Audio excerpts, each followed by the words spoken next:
Bonjour à tous, bonjour Benoît Apparu. Bonjour. Député UMP proche d'Alain Juppé. La nouvelle formation politique qui va remplacer l'UMP est en train de voir le jour. Nouvelle formation, nouveau nom, ça sera probablement les Républicains. Est-ce que c'est un nom qui vous convient? Je suis pas sûr que l'enveloppe... Pas d'enthousiasme. Non, c'est pas un enthousiasme ou un problème. Voilà, c'est un changement de nom. Sincèrement, c'est pas une révolution absolument fondamentale qui devrait ou qui doit générer, entre guillemets, une opposition quelconque à l'interne. La référence américaine, ça vous nom. pose aucun problème? Le parti républicain, conservateur de George Bush, aucun problème pour vous? Je veux bien qu'on génère toutes les confusions possibles. Les républicains américains sont en partie démocrates, sans faire de mauvais jeu de mots par rapport au double parti politique américain, mais non, ça ne me pose pas de problème majeur. C'est pas une révolution et c'est pas ça l'essentiel. Changer de nom, est-ce que ça sert franchement à quelque chose ou c'est pas juste de la cosmétique? Ça peut se rapprocher de ça. J'imagine que Nicolas Sarkozy souhaite qu'à partir de ce nouveau nom, une nouvelle aventure commence pour lui et qu'il ait un parti, entre guillemets, à sa main, qu'il en soit l'incarnation, celui qui l'aura créé. C'est un peu dans la tradition de tous les partis politiques que l'on a connus à droite depuis le début de la Ve République. Là encore, pour moi, ce n'est pas une révolution en tant que telle et c'est assez secondaire comme sujet. Avoir un parti à sa main, vous dites, Nicolas Sarkozy peut être probable candidat lui aussi à la primaire. C'est pas quelque chose que vous redoutez, vous, proche d'Alain Juppé? Est-ce qu'il ne va pas justement utiliser ce parti pour sa candidature? Non, parce que je crois profondément que la personnalité d'Alain Juppé et les préconisations qui seront les siennes permettront effectivement de départager les différents candidats. Et ce qui, moi, m'intéresse, c'est de savoir quelle est la ligne d'Alain Juppé, qu'est-ce qu'on va proposer aux Français, quelle est la direction et le chemin qu'on va leur présenter, et de les faire adhérer à ça, et pas simplement à...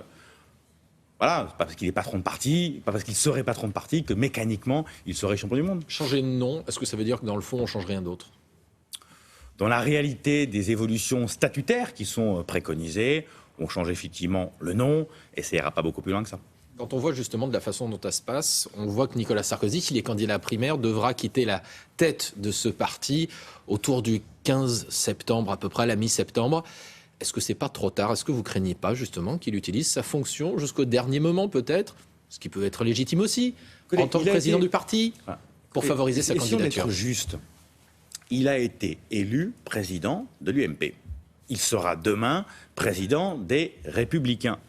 Il est normal qu'il exerce ses fonctions. C'est pas une question de naïveté. Il y a des règles institutionnelles. On ne va pas les réinventer toutes les 6 semaines. Et vous n'allez pas faire des déclarations de candidature à la primaire demain matin. Donc pas de faux procès. Bon. Vous ne faites pas de procès à Nicolas Sarkozy. Il ne va pas utiliser ce parti procès d'intention pour sa candidature vers l'Élysée. Évidemment qu'il va l'utiliser. S'il change le nom, c'est pas pour rien. C'est pour effectivement avoir un parti, entre guillemets, à sa main. Moi, je crois que ce n'est pas en 2017 la présidence de tel ou tel parti politique qui fera l'élection à la primaire, puis l'élection présidentielle. Ce sera un projet incarné par une personnalité et les Français se prononceront là-dessus. Si on fait les primaires ouvertes, c'est justement pour sortir de la désignation automatique du chef du parti. Justement, quel positionnement doit adopter Alain Juppé dans ces conditions face à Nicolas Sarkozy, chef de parti? J'ai le sentiment que les Français voudront en 2017 de la rigueur, de la crédibilité, du sérieux, qu'ils voudront sortir de la politique slogan, des effets d'estrade, de meeting et des campagnes électorales qui n'ont d'autre but que de simplement gagner, avec un sous-entendu « on verra après ce qu'on fait ». Le drame de la vie politique française, c'est que les hommes politiques français n'ont à l'esprit qu'une chose, la conquête électorale. Or, notre fonction principale, ce pourquoi nous sommes faits, c'est l'exercice du pouvoir et non pas la conquête du pouvoir. Et il faut qu'on arrive, si on veut retrouver de la crédibilité, si on veut avoir une capacité à faire, il faut qu'on arrive à passer du dire, les slogans, les discours, au faire, à savoir l'action politique. Je vous ai entendu dire qu'Alain Juppé devait se recentrer à droite. Ça veut dire quoi? Je ne sais pas si la formule, parce qu'elle fait un peu marketing. Nous aurons une primaire. Alain Juppé est historiquement, dans ce qu'il est, un homme de droite. Mais il se trouve qu'il incarne, entre guillemets, une droite qui n'est pas une droite populaire ou populiste, qui se centre exclusivement sur les questions de sécurité, d'immigration et d'assistanat. Même si ces questions-là sont importantes, il incarne une droite qui représente l'autorité, l'ordre, la morale, la liberté, l'honneur. Cette droite-là, elle existe en France, il l'incarne, il la représente. Alors c'est une droite qui est potentiellement plus ouverte, c'est une droite qui est plus généreuse, c'est une droite qui est effectivement peut-être moins martiale, entre guillemets, que des droites plus populaires, qui est potentiellement, me semble-t-il, plus rassembleuse, mais qui doit incarner une capacité de réforme lourde et profonde de notre pays. Et c'est pour ça qu'il est absolument essentiel, me semble-t-il, que le président de la République qui sera élu en 2017 dise clairement les choses. Je ne ferai qu'un seul mandat, et pour une raison principale, c'est pour ne pas être obnubilé par ma propre réélection.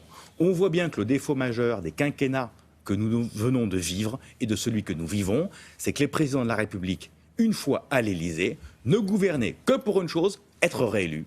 Il nous faut passer de l'intérêt électoral à l'intérêt général. Actuellement, à l'Assemblée est discuté le projet de loi sur renseignement. Est-ce que vous allez voter pour ce projet de loi ? Je voterai pour ce projet de loi. Pourquoi ?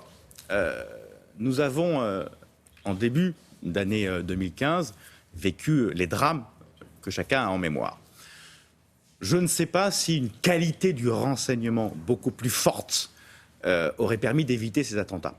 En tout état de cause, nous voyons bien que nous avons des menaces nouvelles, multiformes, et que nous avons besoin aujourd'hui, face à la souplesse, à la légèreté, entre guillemets, à la facilité d'action des terroristes, nous adapter sur le plan législatif et réglementaire. Certains disent qu'il va y avoir un plan de surveillance massive. Vous craignez pas qu'il y ait des dérives ? J'ai confiance dans mes institutions, j'ai confiance dans mes hommes politiques, j'ai confiance dans notre démocratie et je ne crois pas à ces dérives. Nous ne sommes plus au temps de Mitterrand qui écoutait la terre entière, y compris les journalistes. Je pense que notre démocratie est maintenant beaucoup plus mûre et que nous avons une capacité de surveiller, de contrôler ceux qui surveilleront. Donc je n'ai pas ces peurs, entre guillemets, d'avoir une société orwellienne où tout serait contrôlé en permanence. J'ai confiance dans notre démocratie. Merci beaucoup, Benoît Apparu. Merci à vous.